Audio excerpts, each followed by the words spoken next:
So, welcome everyone to today's virtual training. We'll be talking about the FEMA map options and more about how that mapping process works. I'm Seal Strauss. I'm the state floodplain manager and work statewide with all different floodplain aspects. And Mary, if you could introduce yourself. Sure, yeah. Hi, I'm Mary Presnell. I am a floodplain hydrologist here at the DNR. Welcome. Great. So, Mary and I will be co-presenting and wanted to welcome everyone first and say, thanks for coming. I see there's a mix of you who have been to the training before and those that are new, but we will be watching the chat. And I should mention that Gary Bennett, our co-worker here, is going to be helping us with logistics and watching the chat. If you do have questions, go ahead and put something in the chat. If it's something time sensitive, Gary will let us know and we'll answer the question right away. Otherwise, we will stick around at the end of the hour if people have other questions, and they can ask questions after we've turned off the recording.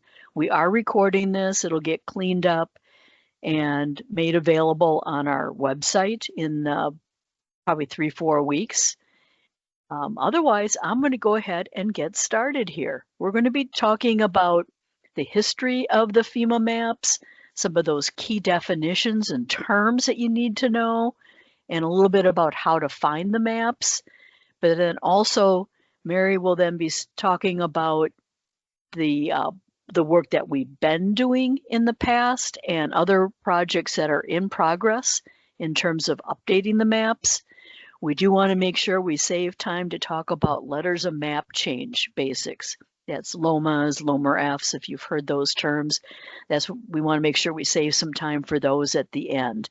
And again, we'll have time for questions at the end, but if you've got things that come up during the presentation, don't worry about asking in the chat. And if it's something that we should be addressing right away, we will do so. Here we go. So some history of the maps. In the not too distant future, we might be able to get rid of a few of these slides, but currently there are quite a few counties that still have old maps. And the very first set of FEMA maps came out in basically the 70s, early 80s. They were not very precise. This is an example of a real floodplain map that one of our counties had. And this is a section, so you can see the scale is difficult and there's not very many roads and references, and you don't have the orthophoto background or an aerial photo background. And it was the emergency program. They were doing quick and dirty maps to get them out there quickly. So then they went into the first generation of more detailed maps. And at that time, you would see the flood insurance study, which we still have. Often we just say the FIS. And the first set of detailed maps, they had a separate flood insurance rate map and a floodway map. And in the flood insurance study, as we do now, we have background, how they did the modeling for different areas. They talk a little bit about the history of floods and projects in that community. They do talk about what kind of engineering methods they used. And in the areas with detailed studies, they would show the 10, 50, 100-year, 500-year data. And those old flood insurance studies had this old graphic here with the people being rescued. If there is detailed studies, they'll have what's called a floodway data table, and there'll be a different one for each river. And we won't spend a lot of time going into details on this. That's something that in our in-person trainings, we do spend a little bit more time on how to read these. But there's cross sections and they have letters. We do have a section on the floodway that we'll talk about what a floodway is later. This is more used by the engineers, but sometimes we're looking for velocities. What kind of velocities, how fast the water's going in parts of the floodplain. So this is a place where you can at least get probably a conservative number because that'll be in the floodway portion and not in the whole entire floodplain. And we've got the regulatory flood elevations and with or without floodway. And again, we'll talk about what the floodway is, but this table shows those differences. In those older versions of the FIS, they would have an 11 by 17 pullout page that would show the profile. And they would have the stream bed, the 10-year flood, 50-year flood, the 100-year flood, and the 500-year flood. Now we refer to them as the 10%, 2%, 1%, 0.2% annual chance floods. And they would have a separate line in that profile for those other frequencies and would show features like roads and where other streams are coming in and things like that. But again, those first set of maps, they had a separate firm map, and that just showed in 1 foot increments what the flood elevations were. And they did have the dark shaded area is the zone A of some type. It's basically the 100-year floodplain. And then there was a lighter gray area that was the medium risk. On those older maps, they called it zone B.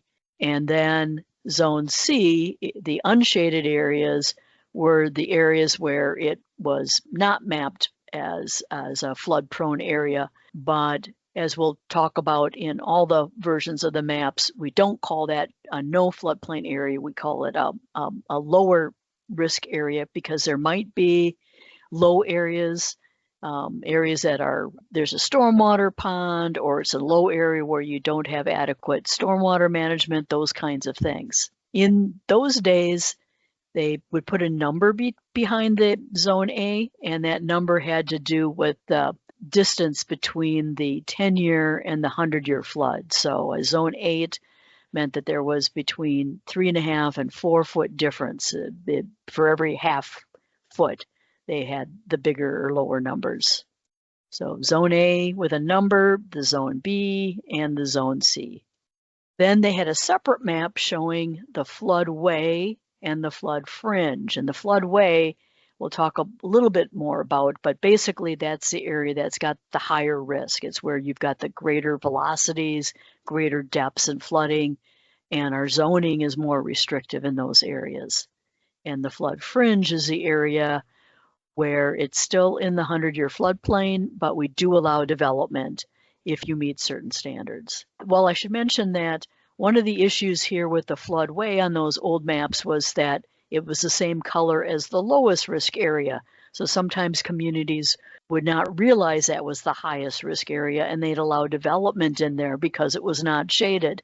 FEMA realized that was an issue fairly quickly, and they started showing the floodway and all this other information on the same map here. And they changed to the hatching to show the floodway. And they also started saying just zone A with an E, standing for elevation, that it was a detailed study. So the elevations were officially on the FEMA maps. And the cross sections, which were on the old floodway map, are also all on here, and the base flood elevation line. So everything was on one map. Still, the dark shaded area was that 1%, that 100-year flood. The medium risk areas, the light shaded areas, which usually was a 500-year floodplain, but it can also be 100-year that's less than a foot deep, or 100-year that's draining less than 1 square mile, or it can be an area where there's been a flood protection project done in the community, and that's been acknowledged and verified by FEMA, and they show lower risk behind or landward of that flood control project, but they'll show that as a medium risk area on the FEMA map. And instead of calling them zone B and zone C, they just call them zone X shaded, or zone X unshaded.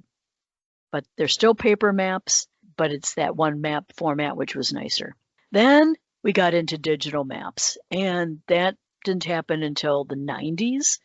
So it's going to one map, but it's digital. So again, only the flood insurance rate map, not a separate floodway map. But we've got GIS layers, we've got digital layers, and we went to countywide. So in the earlier versions of the maps, they had a separate map for each of the communities, each of the cities, and then they would have the county map with the communities carved out saying area not included. Now, as we went to digital, it varied whether they had better topography or hydrology, hydraulics, better mapping or not as the years went on. So cartoon here, when do we learn how to refold maps? And as time goes on, we won't have those Z-fold maps anymore. We won't have to worry about being able to find those and open them and close them up the right way. But as we move into the digital maps, this is the color scheme that we're seeing is the blue and red hatching for the floodway, that restricted area, the light blue for the zone AE, the kind of orangey brown color for that medium risk area, which again, 500, and the shallow depth 100, or draining less than a square mile, or if it's got a flood control project, it's got actually a kind of a crosshatch of that color with a gray. But the first ones that we did digital, FEMA boundaries were not that great. Here's an example in Anoka County. You can see this unusual shape on the paper map. And on the first digital maps that came out, they were obviously just doing digital capture. They just took the shape that was on the paper maps, put them into that digital format. And when you compare that to our elevation contours, you can see they were not following the elevations very well. It was still nicer having it be digital, but it made it difficult for interpretation. And this is a cartoon something that Kansas had here, talking about the Rolaids and how difficult it was to work with those older first versions of the maps there. But for those projects that got funded starting about 2010, they're again still digital, one map and county-wide, but they started using LIDAR or elevation data to do the boundaries and to do some better modeling of our A zones. And all of our A zones, even those that didn't have the zone AE, the E, where they did detailed studies, they started doing some kind of analysis and had some supporting data. And they added some additional frequencies in addition to the 10, 50, 100 year, 500 year. They added a couple other frequencies and started doing some other useful products that could be used for planning purposes and to show other forms of risk. So this is showing LIDAR. The plane comes along, shoots down light. They time how long it takes to get back. They can calculate what the ground elevation is. And where we had that better elevation data, we were using that to show the boundary of the floodplain. So you can see here it follows the contours much nicer in the more recent mapping that was done. The other thing is that we are getting better data, and FEMA is requiring that the LIDAR data, elevation data, be at a higher level, a better version of the LIDAR for newer mapping efforts. If you want to learn more about the data acquisition, this link will take you to more information on those updates. And I should mention at this point that I do plan to send out PDFs of the slides afterwards to everyone who registered. So you don't have to be frantically taking notes or trying to get screenshots of things, because we will send you the slides, and then you'll be able to look at the links we've got here. But just to give you an idea of where we are on some of the more recent efforts, that data has been collected and is being processed in big chunks of the state. It does take a while after they collect the data to process it and make it available. We don't currently have a good way of sharing that on a public site, and like our Mintopo site still has the older LIDAR that was collected from like 2008 to 12, but we are getting that better data available, and we're able to use that. Just to get a feel for what the audience works with here, if you could maybe in the chat indicate if you've got the old flood hazard boundary map, or if you've got that older 2-map format, or still have a paper map, but it's the 1-map format, or if you've got digital flood insurance rate maps, or if you work with a bunch of different communities.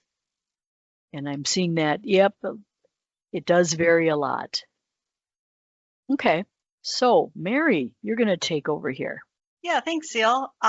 So Seal gave a nice overview of the history of the flood maps through when they started going to that digital format. In 2009, FEMA changed the process for updating these maps to what's now called the Risk Mapping Assessment and Planning, or Risk Map program. Previously, there wasn't a lot of upfront scoping and coordination with communities before a project was started. The Risk Map program changed that and is now a more collaborative approach, generally at a watershed scale, to improve public awareness of flood risk and provide quality data.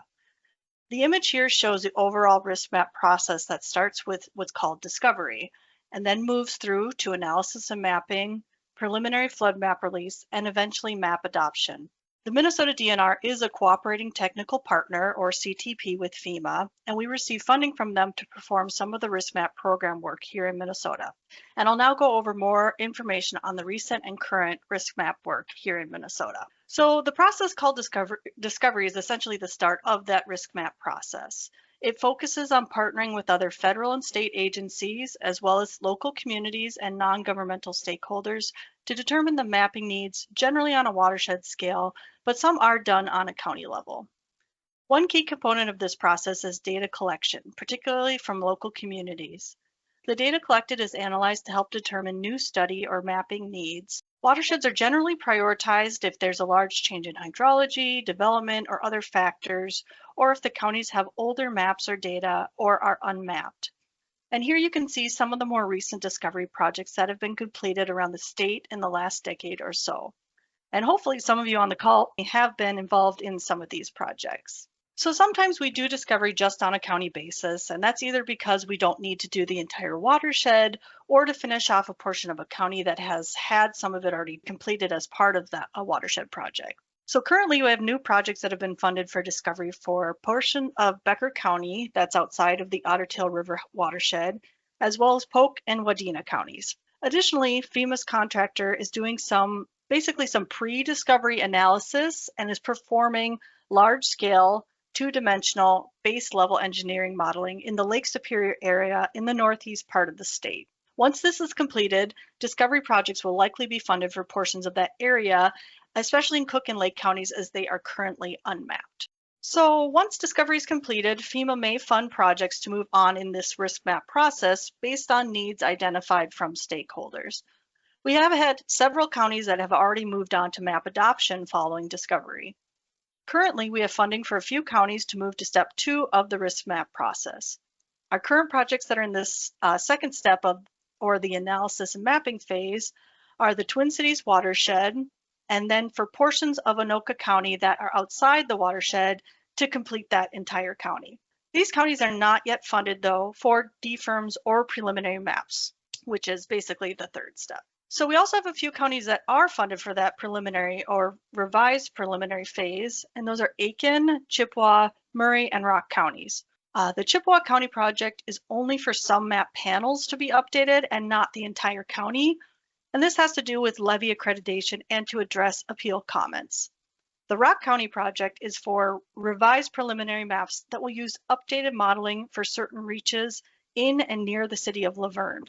And then the Aiken and Murray prelims are countywide projects. So once counties are past the preliminary phase, they move into map adoption and become effective. So as you can see, we've made a lot of progress over the past few years with many counties getting new maps. And this is super beneficial for communities to have that easier to use digital data. And we have had several more counties that will become effective soon as well.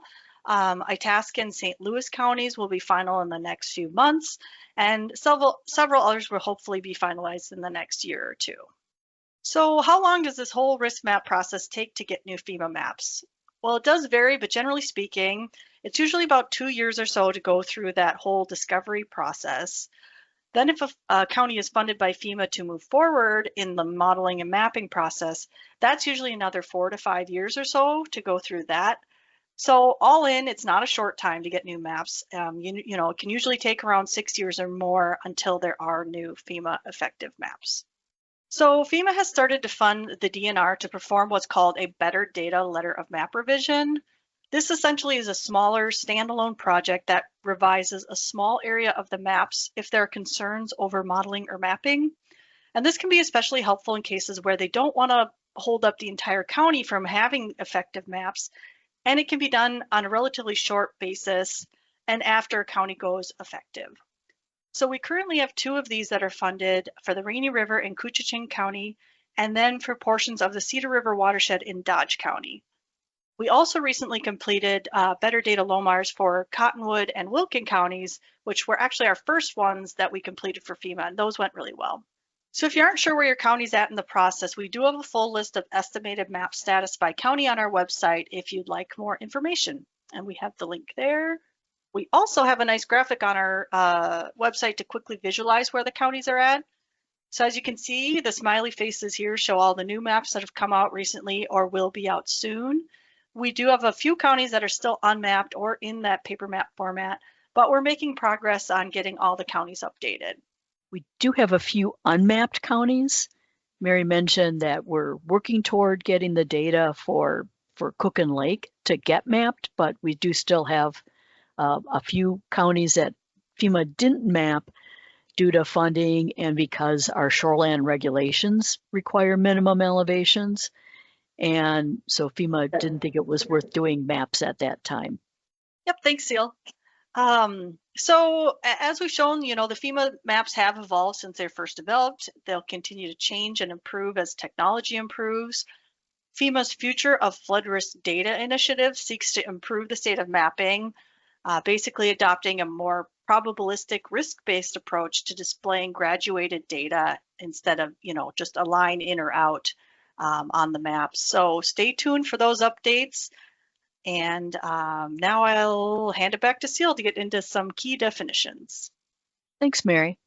So we've already been using some of these terms, but the main flood frequency that we're looking at and that FEMA is mapping is that 100-year floodplain, or what that we like to call the 1% annual chance floodplain, because people, when they hear 100-year and they have a big flood, they think they're good for another 99 years. And it really is more a level of risk. And these things can change over time as we're seeing changing patterns in precipitation. FEMA will use the term base flood elevation frequently and in their forms that you use. If you look in Minnesota state law, it refers to the regional flood. That's basically the same thing. And if you're talking to insurance agents or lenders, they're usually talking about the special flood hazard area, the areas where flood insurance would be mandatory if the building has a federally backed loan and it's in or touching that floodplain. So, or you'll see that abbreviated as SFHA. And in general, just call it the high flood risk area. So as mentioned earlier from the earliest flood insurance studies, they were looking at these frequencies, that 10-year, 50-year, 100-year, 500-year. The 100-year is what we use for regulatory purposes in determining if it's that mandatory flood insurance. But we do use these other frequencies for like bridge designs, or the 10-year we use for the on-site septic systems and sometimes stormwater management locally. And we're definitely encouraging more that critical facilities be outside of even the 500-year floodplain. So some of the higher standards use that 500-year floodplain. And in the newer counties, they've added the 25-year or the 4% annual chance and something called the 100-year plus, which is recognizing that when they were doing the 100-year, there's a range of potential values for that discharge, for that flow that they're going to use to calculate how high the water gets. And the 100-year plus is looking at the top of the 95th percentile, looking at not just the middle of that range that we've traditionally used. And that's something that potentially is going to be used more in the future for some regulatory purposes. The other zones that I should mention here, I've talked about the zone AE, or that were formerly A with a number behind them. There's also A O zones and H zones, which the O is more of an overland flow kind of situation, and the map will just say it's 2 feet or 3 feet deep. They won't give a specific elevation. And the AH zones, they will usually give an elevation, but it's more like ponded areas, or I think of it as holes. As we've mentioned, the A zones are where there's not detailed studies, but we're getting better data in the more recent mapping. And I have to mention V zones or velocity zones. Those are the coastal areas. And we will have our first V zones in St. Louis County when their new maps go effective in March here. D zone is a zone where they haven't studied it, so the risk is not determined. And so they do show that as a D zone because they haven't determined its lower risk, so they won't call it an X zone, shaded or unshaded. And A zones are very prominent in the state, that it does cost more money to do the modeling that's needed for these AE zones, these elevation zones. And so you'll see most of the state is A zones. But again, we're getting better supporting data as time goes on. And I've mentioned floodway versus flood fringe already, but let's talk a little bit about how that's determined. When FEMA did the original mapping, they would map what was existing, that all that area that could carry the flood waters at the time they were doing the mapping. And they did the modeling and they figured out what that base flood elevation would be. But then they looked at, okay, we're going to determine that part of this area is going to be the floodway, that we have to save this area for our flood flows to go through. And it would certainly include the stream and some of those meander areas. And then the areas that were not in the floodway are the areas that could be developed. So that line might be drawn based on where that community hopes to be developing in the future, or it might be drawn like in this example here, there's a road going along here, there might be some culverts equalizing the water there, but you're not going to have much flow on this side. So they said, well, this could be considered flood fringe. So then they remodel, pretend that all that flood fringe is filled in, that they're going to allow development there, allow filling. Of course, as you fill in part of the floodplain, it causes an increase in the part of the floodplain that's left. Nationally, that can cause an increase of a foot. And in Minnesota, right from the beginning, we limited to 1/2 foot and say that you can't cause any increase if there's buildings already in the floodplain or that are right next to the floodplain that would be impacted if you cause a rise. As we move on, though, FEMA's starting to look at other ways of modeling, and they're starting to look at 2D models or unsteady models. And so here's one example where actually I should say, point out that this is the current floodplain in a spot in Duluth. But as people who have seen the flooding damage in Duluth know, a lot of that water goes down the roads, doesn't stay in the stream. So the new maps that are going to be effective in March included some areas where they use 2D modeling. And you'll see that they recognize that the water's going down the roads and they're not modeling it quite the same. The floodway is still shown there in some parts, but in other parts, the community will have to take that into consideration in the regulations. And it is complicated. FEMA guidance is evolving here as we get more areas mapped with this 2D modeling, this kind of messy look to the maps. That it's messy from a regulatory standpoint, but it does more accurately show the kinds of flooding damage that we see. Celia, if I can interrupt you, I don't know if we've Sure. got time for a question, but we do have one in the chat. Essentially, and if I'm summarizing this correctly, just talking about a community and the question whether or not, if they know they've got better data, should they be regulating to that better data, or should they be relying on what FEMA has in the firm and the FIS?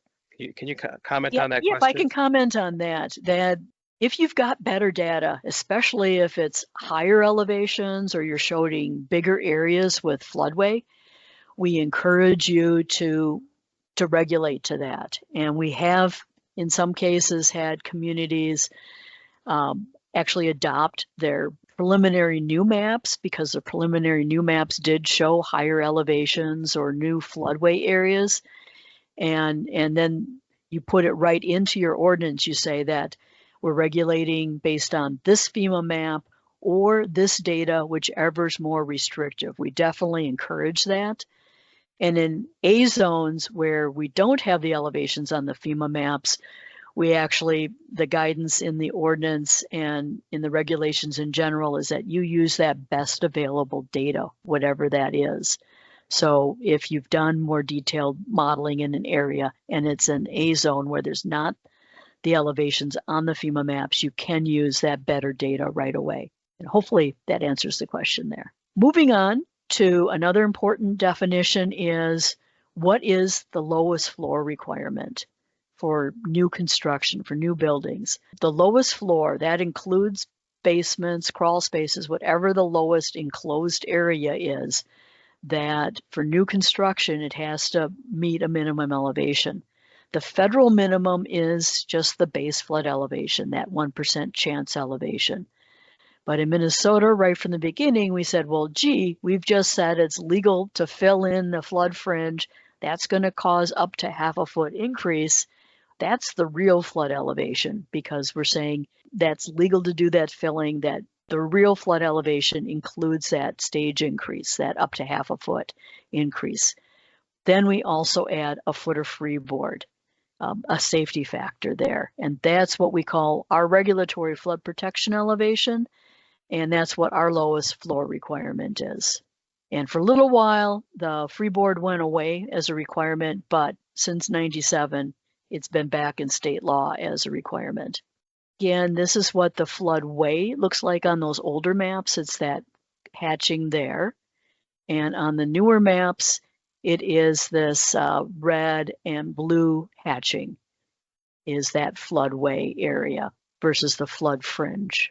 Now, I mentioned that in the more recent mapping, the more recent efforts, we're starting to get model-backed A zones. So you won't see elevations on the official FEMA site. If you go to the FEMA Map Service Center or Flood Map Changes Viewer or those kinds of official FEMA websites, but we have cross sections for many of the streams in the state that are A zones, and we make them available in our Lake and Flood Elevations online site, which is a DNR product there. Here, they haven't calculated where the floodway versus flood fringe is. So if you are looking for the regulatory flood protection elevation in A zones, we say you take this elevation, which we call the 1% water surface elevation officially, because it's not an official base flood elevation, but it is our best available data for what that base flood elevation is. And we say to add the 1/2 foot maximum stage increase that you can have and your foot of freeboard.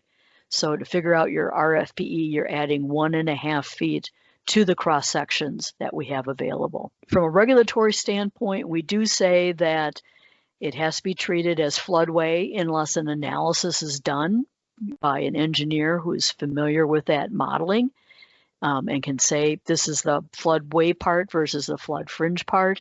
We do have a few techniques you can use where it doesn't involve modeling, and we'll talk about that more in our dealing with A zones in the virtual class on February 3rd. Also, we are looking to offer HEC-RAS training in the future. We have offered it a couple times in the past. We'll be doing some internal HEC-RAS training for our area hydros in the near future, but then the hope is to make that available to others who might be interested around the state in the future.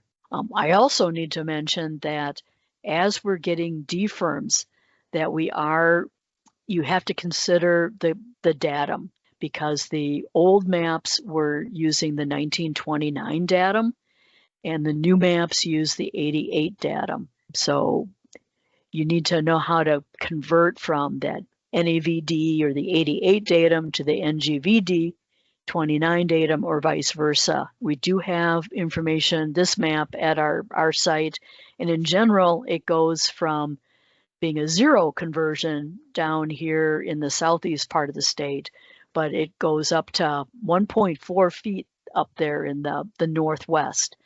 And our understanding that has a lot to do with the rebound from the glaciers leaving this part of the state geologically more recently than down in the area where we didn't have those more recent glaciers. So the land is literally still rebounding from that weight being taken off from the glacier age. Sometimes people will think that we're changing the elevations, and it's more like looking at the temp in Celsius versus Fahrenheit. We aren't changing the temp, we're just using a different reference. This is still at the same elevation, whether we're talking about the 29 datum or the 88 datum. And in the flood insurance studies, in most cases, they've got one conversion that they use countywide. But if you need to know more about that, you can ask questions for your county, and we can help you find that conversion that's being used. And some of the useful sites to find the information, for sure, use your flood insurance study. If there's detailed data in there, that's what you must use and should use. If there's newer, higher elevations, more restricted kinds of data, you can reference that in your ordinance and use that data that's more stringent. If you've got an A zone currently, but you've got preliminary new maps that are detailed, you can use that as your best available data. Otherwise, if it's an A zone and you don't have some detailed information in your preliminary new maps, the best information we have in much of the state is the A zone modeling. The other things that you can reach out to the DNR and get help with finding what other data there might be. A lot of times there might have been a letter of map amendment in the area. We can use some data that was developed for that determination. Watersheds, many of our watersheds have some great information, updated, more detailed information, and many of the communities will have their stormwater management plans and have updated data. One thing you can do, should be aware of, is that someone can apply for a letter of map amendment for an individual site. They can't do it for subdivision, but they can request that FEMA determine that base flood elevation for them. So one of the sites that you can use to see the official maps is the Map Service Center. You go to the Map Service Center, you plug in the address, your locator drop will be here. If you want to look at a particular building, this is, I took and moved the locator drop over here to where the building is, because when I go to print it, I want that to be the center of my map. But I should mention that if you want to be zooming in and out, you should do it while you're looking at this map on this page here. When you go to print that format, a piece of that flood insurance rate map, you'll click on this dynamic map symbol, this magnifying glass looking thing, and it will give you an official map. That little pin there is wherever your locator drop is, and that is in the center of the map. They do force it to be at the same scale as the original FEMA map panels. It does have the legend right there. It's easy to print this off or attach it as a PDF with an email. So it is a nice format there. On the DNR site, if you go to our maps and technical resources, here's that map that Mary was mentioning earlier, where you can see the status of maps. We do have on this page, is my house in the floodplain video. We've got a link to that, and that goes here. And that basically shows how to use that FEMA site. And you can just jump ahead to look at how to do it on digital maps, or look at the paper map information, or we've got a little intro to Mintopo. There are, on our website, we do have some links to information for some of the counties. A couple of the counties have their own nice mapper systems. If there's preliminary new maps, we've got a link here to the FEMA map site where you can see those. And in some cases, we might have a working map. Like here was Watonwan had a work map that was available when they were going through their map update process, and some of the counties will have that. Another great site, if you're not familiar with it, is our Lake and Flood Elevations online site, which we call ELFIO. One of the layers to make sure you're aware of is that A zone layer here. And that, as I mentioned, we call it the estimated 1% water surface elevation, but that can be used as your best available data for the base flood elevations. We do, when it's a DFIRM, when it's a digital firm, we do try and simulate the same symbology that FEMA uses. We won't have our maps updated as quickly as the FEMA maps are when there's a new countywide map or there's been an update to the maps because of a letter of map revision where they've updated a portion of the map, because we do have to go through a couple of different steps. We were going to have it just go right to the FEMA layer, but FEMA site is too slow and breaks down too often, and it would break our site down. So we ended up creating a layer that we use separately. For the paper map counties, if there was a digital layer, we are showing that as unmodernized floodplain in those areas. We have a couple other layers that are off in the default, like the parcel lines. You can click that little eyeball, turn things on and off, and the public water and water courses layers also usually off in the default. A few sites that I mentioned here, we'll have the links again in the slides that we share afterwards. So moving on to talking about letters of map changes. And we're just doing a quick overview of this today. We are in the process of making a series of videos. We've got one of those ready right now, but we'll have a series of 6 videos that are up to 10 minutes each on what are the different kinds of letters of map change, how do I do a LOMA application, how do I do a letter map revision based on fill application. And there was an hour-long training on letters of map change and that got into more on letters of map revisions, and that recording is still available on our website from a couple years ago if you want to listen to a longer virtual training. So we've got a situation here where we've got the light blue, again, is the official FEMA map. I turned on our parcel layer. So here's an example of a building that the entire parcel's outside of the floodplain, but when new maps come out or when lenders are checking whether buildings are in the floodplain or not, sometimes they'll put a buffer around the building. So once in a while, they'll say it's in, even though the whole parcel's out. So just be aware that people need to look at the FEMA maps and see what they actually show, because a lot of times those lenders will say it's in the floodplain when it's not actually in the floodplain. Here's an example where if you look more closely, you can see that the building's not in or touching the FEMA floodplain, but definitely parts of the parcel are in there. And that's a situation where the lender is more likely to say that they're in the floodplain, because the lenders tend to have computers just look at overlaying the parcel on the floodplain, and they don't actually look at where the building is. Whereas the mandatory requirement for flood insurance is if the building's actually in or touching that floodplain.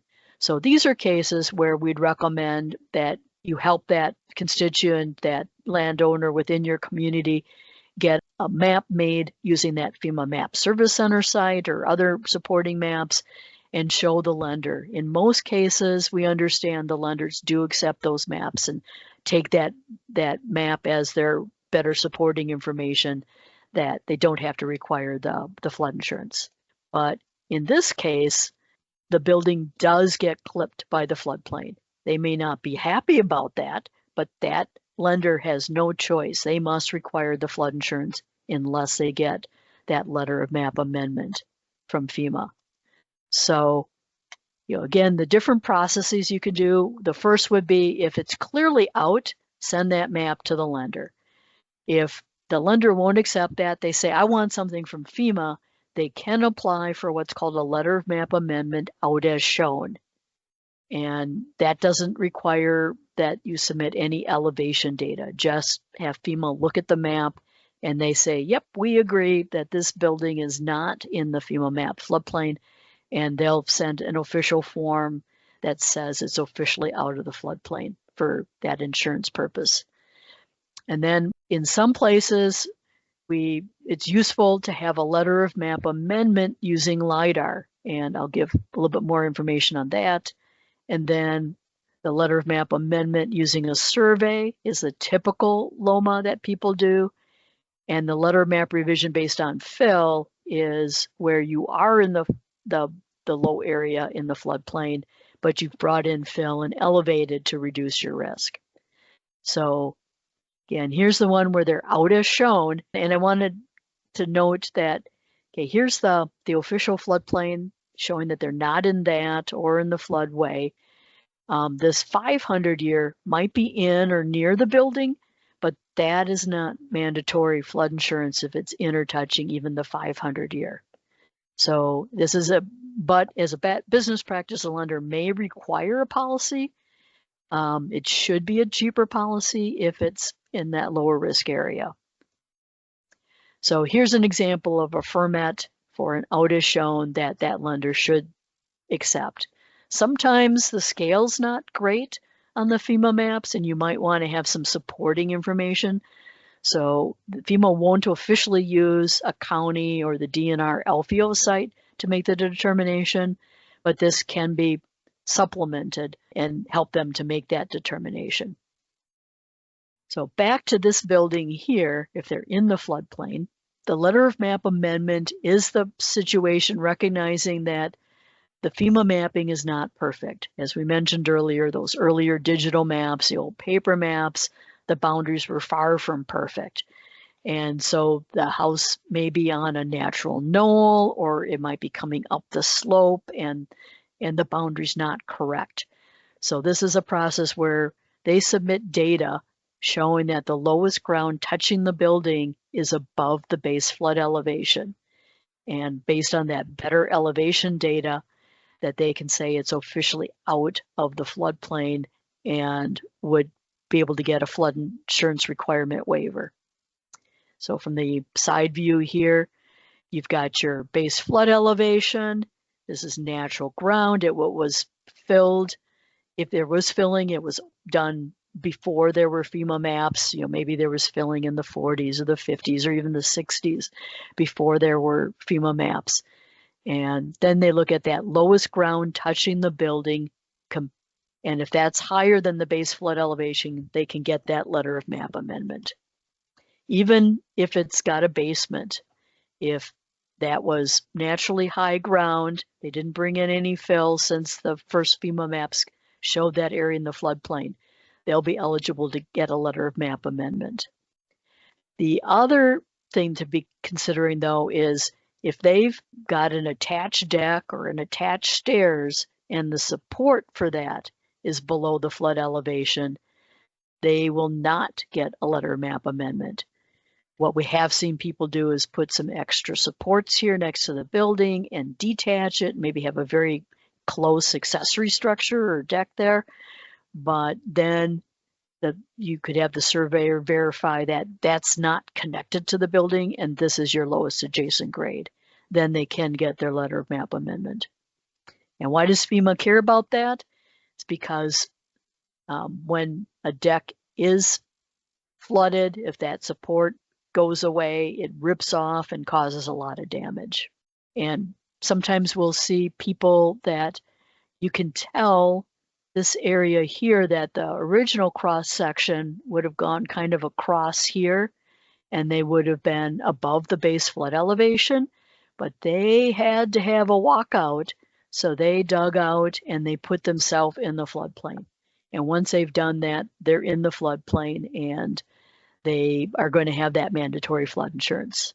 So what are some options if they're in? They can look to see if they've already got an existing letter of map amendment or letter of map revision based on fill. If they don't, because that does carry with the building. Yeah, it doesn't, if you get a new owner, they can still use a previous letter of map amendment as long as they didn't do an addition or they didn't tear down the building and replace it. It's still the original building that got that LOMA. If you look at your as-built elevations that the community's got, and if it's a newer building, if it was built after your first ordinance, the community is supposed to have your elevation documentation. You shouldn't be throwing that away after 5 or 7 years or anything like that. You should be hanging on to that as long as that building exists in your community.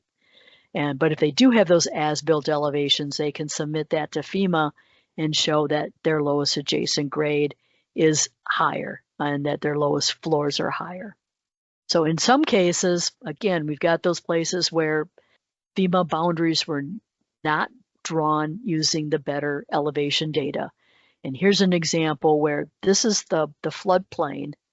It's clipping this building here, and yet you can see it's tens of feet above that flooding source. So here's a map that the county made for them, and FEMA does accept that you can look at the contour that is below the building but not touching it or running through the building. And if that elevation is at least a foot above the base flood elevation, that you don't need an elevation survey. They can just use these 2-foot contours. And so that's a LOMA using the LiDAR option. And with our newer Elfio viewer, you can actually do that right in Elfio.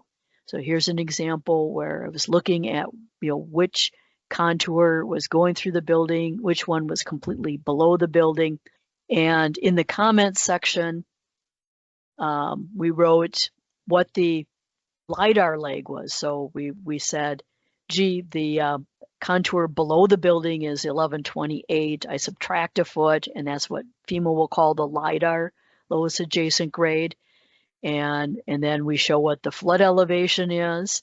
And as long as that is above the base flood elevation, they don't need a survey. Sometimes you will need to do 2 maps, one to zoom in and see where those contours are. And in this example, we had to zoom out to show where the cross sections were because the flooding source was way over here off this map that I'm showing here. And I will mention that that's one of the videos we do have available is how to use Elfio to make a map like this. So here's a clip, that same clip from the 10-minute training on how to do that. So if it is in, but it's not, you can't show it with just the 2-foot contours, one thing you might want to do is spot check in Mintopo. So if you go to our Mintopo site, you click on this symbol here, this graph looking thing, it'll give you this box here. You can either do a line or a point elevation. Here I'm showing using a point elevation. I clicked around the building, tried to find the lowest spot next to the building. It gives me that elevation here. It's not perfect, it's not official, but it's very close is what we've heard from surveyors around the state. And even if it's close, there's benefit in getting an elevation certificate because you'll usually get a cheaper flood insurance policy if you have the elevation certificate. So, and how do you apply for these? You can mail in the paper application, but we really recommend that you do the online application. The documents can be in a digital format. It'll be faster. You save the time of mailing back and forth. And then if the FEMA reviewers have questions, it's faster for them to get the questions back and forth. There is something called an ELOMA. Only licensed surveyors and professional engineers can do this. The first time they do it, it gets audited and then FEMA randomly audits after that. But once they've been audited and certified to do ELOMAs, they can get an ELOMA basically in less than a day. So it'll take them time to get the survey and pull the information together. So it still takes time, but you don't have to wait the average of 35 days that you do for a normal letter map amendment. Just a reminder that if they do get a letter from their lender and they've got 45 days to get flood insurance or they're going to be forced placed with more expensive insurance, we recommend that they go ahead and buy that flood insurance. If they do get a letter map amendment later, they can get at least a partial refund and they can show to their agent the cancellation reasons. Let's see, it looks like I'm at the end of the hour almost, so I'll quickly just mention letter map revisions based on fill, where it was low, the FEMA map was right, but they followed your ordinance, they elevated so that lowest floor is meeting the regulatory flood protection elevation. lowest adjacent grade is above the flood elevation, they can apply to FEMA for an insurance waiver. When fill's involved, they do have to show that the lowest floor is higher and that the lowest adjacent grade is above the base flood elevation. And you'll be required as a local official to fill out the community acknowledgement form. There's a section to fill out if they're applying for a LOMA that involves floodway, but for a letter map revision based on fill, you have to fill out the part where it involves fill. And when you sign this, you're vouching that they didn't put any fill in the floodway. If it's a conditional letter map revision, they haven't built yet, that they're complying with the Endangered Species Act, and they've got all the required local permits. And this wording that the existing and future buildings will be reasonably safe from flooding. So basically, if they're following your ordinance, you can say they're reasonably safe from flooding. The other way to meet this is if your community's adopted a bulletin called Technical Bulletin 10, and I won't get into that because that's got a whole bunch of specific standards. That's the only other way they can meet this. And FEMA wants you to supply that documentation if a question arises on that building.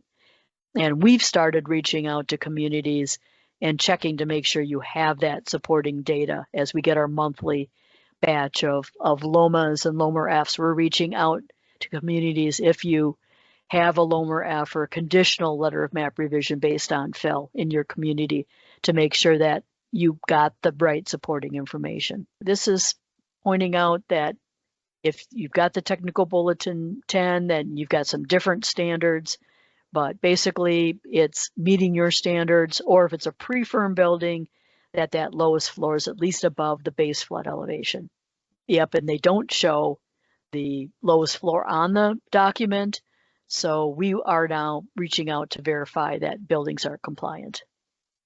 So that's it for the official formal part of the training here.